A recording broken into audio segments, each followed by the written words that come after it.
Very good evening to all of you. जो बच्चे हमारे साथ YouTube पे एसोसिएटेड हैं उनमें से काफ़ी सारे बच्चे अगले साल UPSC प्रीलिम्स का अटेम्प्ट देंगे।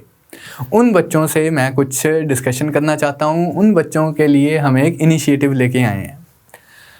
आप सबको UPSC सिविल सर्विसेज एग्ज़ाम के सिलेबस के बारे में ऑलरेडी आई होप क्लैरिटी होगी। बहुत वास्ट सिलेबस है इसका। कहते हैं कि everything under the sun is part of the UPSC syllabus.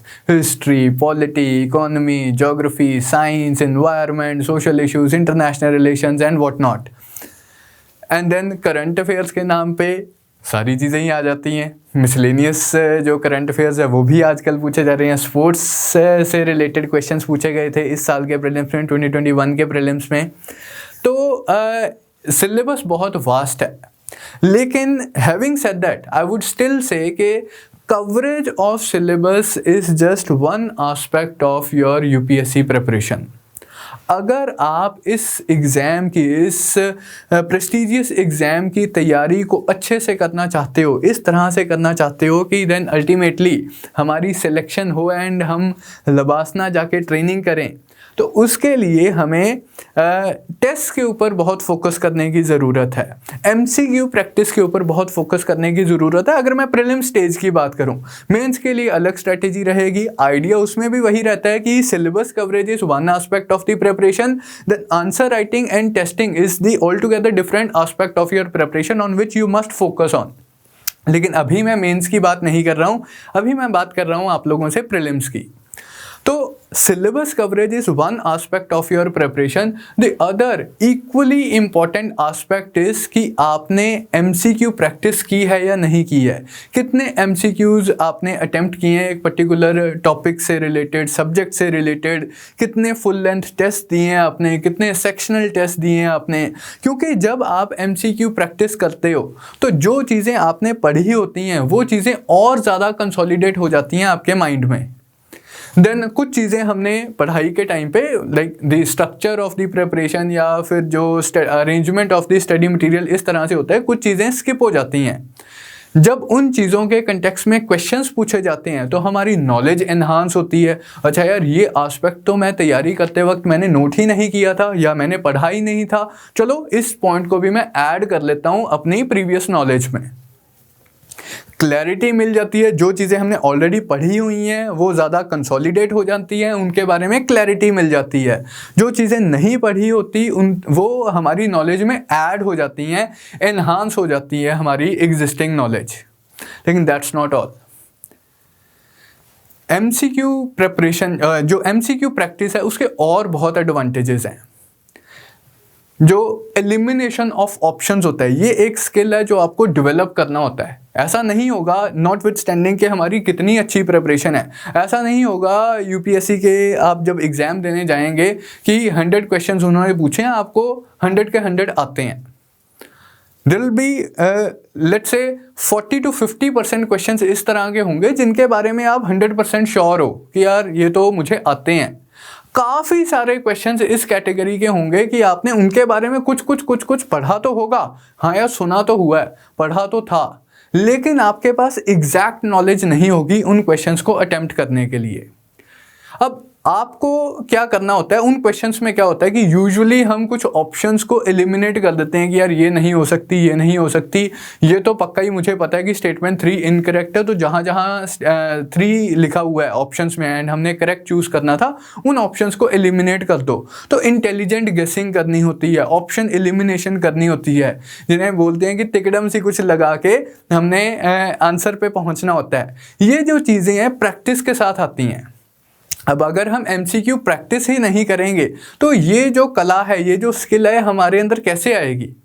फिर टाइम मैनेजमेंट, ये बहुत बड़ा इशू रहता है कि पेपर लेंदी था, ध्यान नहीं रहा, टाइम का ट्रैक नहीं रहा वाइल अटेम्प्टिंग द पेपर, इसलिए बहुत कम टाइम बचा आखिरी के 25 क्वेश्चंस के लिए एंड बस जल्दी जल्दी से जो मुझे आते थे वो मैंने कर दिए। कई बार ऐसा होता है कि हड़बड़ाहट में जो क्वेश्चंस आते होते हैं वो क्वेश्चंस भी गलत हो जाते हैं।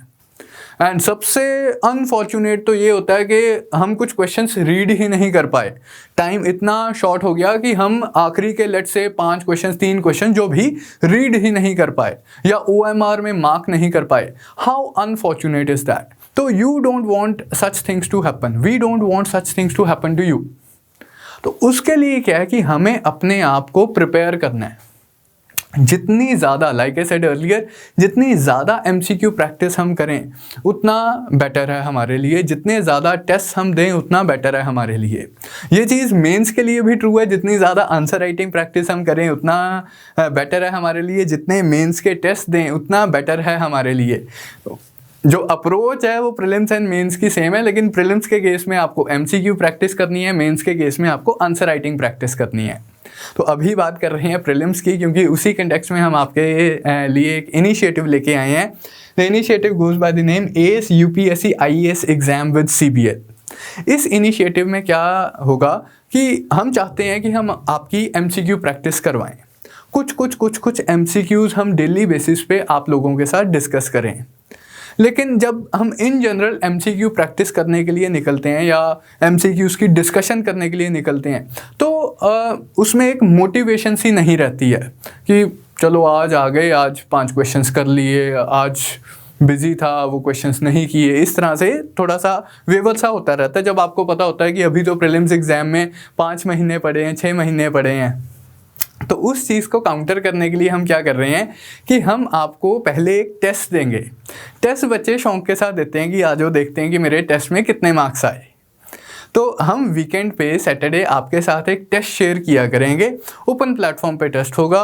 इनिशियली जैसे गूगल फॉर्म्स के फॉर्मेट में हम आपके साथ एक गूगल लिंक शेयर करेंगे, एक फॉर्म का लिंक शेयर करेंगे।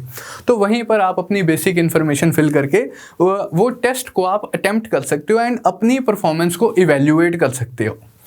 टेस्ट का पर्पस सिर्फ इतना ही है कि आपको मोटिवेट करें कि आप MCQ प्रैक्टिस करते रहें। आइडिया यही है कि हम लोग आपके साथ कुछ MCQs की डिस्कशन करें। MCQs की डिस्कशन करते हुए हम किसी तरह से आपके जो कॉन्सेप्ट्स हैं वहाँ उन्हें और ज़्यादा कंसोलिडेट करने में कुछ कंट्रीब्यूट कर पाएँ। उस चीज़ को एनहांस करने के लिए हमने एक और स्टेप इंट्रोड्यूस किया कि हम लोग आपके साथ एक टेस्ट शेयर किया करेंगे। वो टेस्ट आप अपने एंड पे अटेम्प्ट कर सकते हैं। सैटरडे हम लोग आपके साथ टेस्ट शेयर करेंगे, आपके पास वीकेंड होगा उस टेस्ट को अटेम्प्ट करने के लिए। मंडे ऑनवर्ड्स हम लोग आपके साथ उसी टेस्ट की डिस्कशन किया करेंगे। तो आपसे जो टेस्ट शेयर किया जाएगा 25 क्वेश्चंस होंगे उसमें, तो 30 क्वेश्चंस होंगे उसमें। तो Monday to Saturday different teachers आके अपने अपने कंपोनेंट के क्वेश्चंस आपके साथ डिस्कस किया करेंगे। तो लेट्स से हिस्ट्री के कुछ क्वेश्चंस होंगे, पॉलिटी के कुछ क्वेश्चंस होंगे, साइंस के कुछ क्वेश्चंस होंगे, साइंस एंड टेक के कुछ क्वेश्चंस होंगे, geography and environment, economy, current affairs. तो इन 6 कंपोनेंट्स के आपको कंपोजिट 30 क्वेश्चंस दिए जाएंगे। वो आप अपने एंड पे अटेम्प्ट कर सकते हैं and then over the course of next week इन्हीं क्वेश्चंस को आपके साथ डिस्कस कर लिया जाएगा। इनिशियली हम ये जो सीरीज़ है फ्री ऑफ कॉस्ट यूट्यूब पे उतार रहे हैं। बच्चे अपने एंड पे इन टेस्ट को दे सकते हैं एंड डिस्कशन से बेनिफिट उठा सकते हैं। तो यही एक इम्पॉर्टेंट अनाउंसमेंट थी जो मुझे आप लोगों के साथ शेयर करनी थी। जो नई हम टेस्ट सीरीज़ या MCQ प्रैक्टिस वाली सीरीज़ स्टार्ट कर रहे हैं ताकि जो बच्चे अगले साल का प्रीलिम्स दे रहे हैं उन्हें किसी तरह से हम हेल्प कर पाएँ, उनकी तैयारी में हम कुछ कंट्रीब्यूट कर पाएँ। टेस्ट कहाँ से कैसे अवेलेबल होगा आपको इसी वीडियो की डिस्क्रिप्शन में या पिन्ड कमेंट्स में आपको एक लिंक मिलेगा। जस्ट लिंक को क्लिक करके आप वो टेस्ट अटेम्प्ट कर सकते हैं। फर्दर कोर्सेज़ के लिए या और हमारे साथ बेटर एसोसिएशन के लिए या UPSC तैयारी के कंटेक्स्ट में आपको कोई डाउट्स वगैरह हैं तो काउंसलिंग के लिए आप हमें इस नंबर पे कॉल भी कर सकते हैं या फिर हमारी वेबसाइट www.chetanbharat.com विजिट कर सकते हैं। तो यही अनाउंसमेंट थी बच्चे। तो I wish you all the best for your UPSC preparation and I wish you loads of success in the exam. So that's all from my side. Thank you and all the best.